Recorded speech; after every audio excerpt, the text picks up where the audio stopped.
सबको जय मसीह की भाई बहनों। मैं कैलाश साहू एक बार फिर से होरेब टेबरनेगल में आप सबका स्वागत करते हैं। मेरे भाई बहनों, आज हम परमेश्वर का प्रेम को जानेंगे जो हमारे लिए है और एक मसीह जीवन हमें कैसे जीना है परमेश्वर के लिए। तो मेरे भाई बहनों, निकाल लीजिए मेरे साथ यूदा के पत्री, उसका 21 पद से हम 23 पद तक पढ़ते हैं। यहाँ पे लिखा है, अपने आप को परमेश्वर के प्रेम में बनाए रखो और अनंत जीवन के लिए हमारे प्रभु यीशु मसीह की दया की बाट जोहते रहो। मेरे भाई बहनों, प्रभु यीशु मसीह स्पष्ट कहता है, जो मसीह लोग हैं, जो विश्वास करते हैं यीशु मसीह पे, वो क्या करते हैं? अपने आप को परमेश्वर के प्रेम में बनाए रखो। आप अगर यीशु मसीह को मानते हैं, विश्वासी हैं या क्रिश्चियन, आप मसीह में पैदा हुए हैं, तो आपका प्रेम जैसे प्रभु का प्रेम था वैसा आपका प्रेम होना चाहिए। यहाँ पे वचन कहता है, और अनंत जीवन के लिए हमारे प्रभु यीशु मसीह की दया की बाट जो होते रहने हैं आपको। मतलब आपको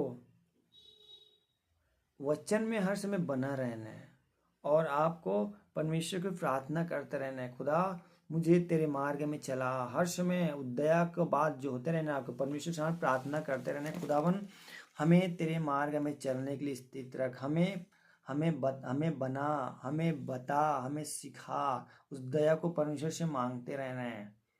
जो प्रभु यीशु मसीह में है वो परमेश्वर के साथ मेल मिलाप हर समय रखना है। और इसका आगे पढ़ते हैं 22 पद को, उन पर जो सक्रा में है दया करो। अगर भाई बहनों, अगर आपके साथ कोई मसीह भाई बहनी है जो गरीब है, उसके लिए आपको दया करना पड़ेगा, उसके साथ आपको मेल मिलाप करना पड़ेगा, उसके ऊपर उसके लिए आपको देख रेख करना पड़ेगा। मेरे भाई बहनों, तभी तो आप परमेश्वर का प्रेम आपके छलकेगा, आपके ऊपर होगा। यहाँ पे कहता है ना, उन पर जो सकरा में है दया करो, जो मुसीबत में है, जिसके पास खाने के लिए नहीं उसको खाना दो, जो भूखे है उसको खाना दो, कपड़ा नहीं उसको कपड़ा पहनाओ। मेरे प्रियो, एक दूसरे को क्या करना है? प्रार्थना में उठाना है। उसके लिए आप प्रार्थना कीजिए, परमेश्वर इस पर दया कर। यहाँ पे कहते हैं ना, उन पर जो सकरा में है दया करो, जो संकट में उसके ऊपर दया करो, सकरा में, मुसीबत में, परेशानी में, समस्या में, उसके ऊपर क्या करना? आपको दयावंत बनने, आप उसके ऊपर दया करो, उसके सुधी लो आप, तभी तो एक मसीह जीवन होगा, मसीह का प्रेम आप पे होगा। केवल बोलने पे नहीं भाई बहनों, आपको करना पड़ेगा, वचन पे चलना पड़ेगा, उसके साथ प्रेम व्यवहार रखना पड़ेगा, ईमानदारी से काम करना पड़ेगा। जो परमेश्वर चाहते हो आपको करना पड़ेगा। और यहाँ पे कहते हैं 22 में, और बहुतों को आग में से झपट कर निकालो और बहुतों पर भय के साथ दया करो, पर उस वस्त्र से घृणा करो जो शरीर के द्वारा कलंकित हो गया है। हालेलुया। यहाँ पे कहते हैं मेरे भाई बहनों, बहुतों को आग में से झपट कर निकालो।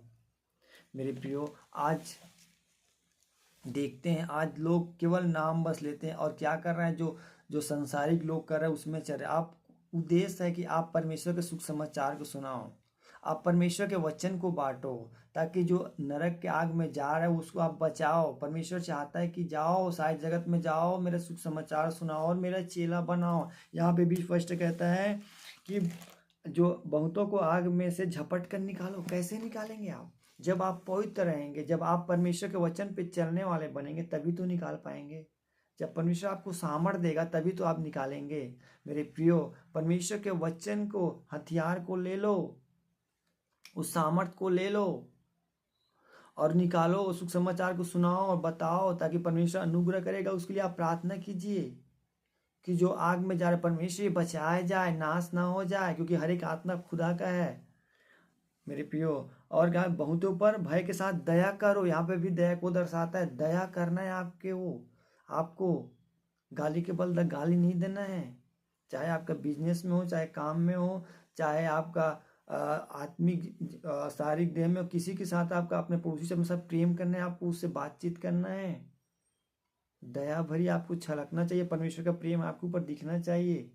मेरे भाई और बहनों, परमेश्वर पवित्र है तो आपको भी पवित्रताई को मेंटेन करना पड़ेगा, परमेश्वर के वचन को बांटना पड़ेगा। और यहाँ पे कहता है, पर उस वस्त्र से भी घृणा करो जो शरीर के द्वारा कलंकित हो गया है। मेरे भाई को उससे घृणा करो, उससे दूर रहिए, पाप से दूर रहे, कभी मेल मिलाप मत करना। अगर कोई आपको घूस देता है, अगर कोई किसी को मारने के लिए पैसा दे तो उससे कभी नहीं लेना, झूठ के पैसा कभी मत लेना, वो विचार में जाता कभी उससे दूर भागना है आपको। उससे कलंक लगता है, उससे क्या करना है, वहां पे कलंकित हो गया है शरीर के द्वारा, उससे घृणा करना, उससे आपको दूर भागना है। घृणित है, वो घृणित है, जो परमेश्वर को निभाता है वो घृणित है, जो मूर्ति पूजा वो घृणित है, परमेश्वर के योग्य नहीं है, उससे दूर रहने हैं आपको। अगर आप मसीह जीवन जी रहे, आप मसीह में हैं, विश्वास करते हैं, मसीह में आ गए हैं, अगर आप ये कहे कि मैं भी वो डिस्को में जाऊंगा, बार में जाऊंगा, ये घृणित है, उससे आपको दूर रहना है। उसको घृणित करो, वस्त है वो शरीर में जो होता है वो घृणित काम होता है, उससे आपको दूर रहना है।